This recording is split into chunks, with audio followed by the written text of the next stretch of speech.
Welcome to our channel. Today we how to subscribe to Google Workspace for shared project files, complete guide step by step clearly. Click on the Get Started button to explore subscription options. You will be prompted to enter your business email address. After entering your email, click Next. Next, provide your business name and the number of employees. Select the primary business location from the drop-down menu. Click Next to proceed to the pricing plans. Review the available plans and choose one that fits your needs. Once you've selected a plan, click on the Select button. Now, fill out the required information, including your name and phone number. Review all the details and click Agree and Continue to accept the terms of service. You will then need to create a user account.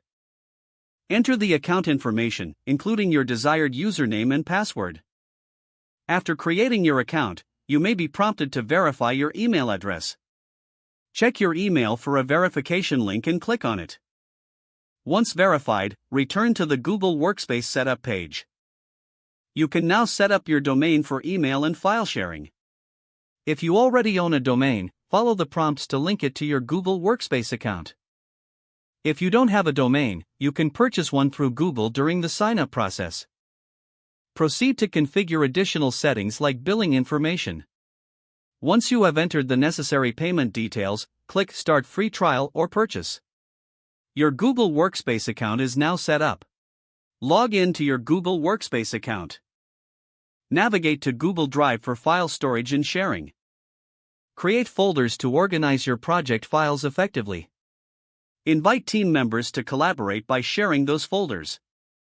You are now ready to manage shared project files using Google Workspace.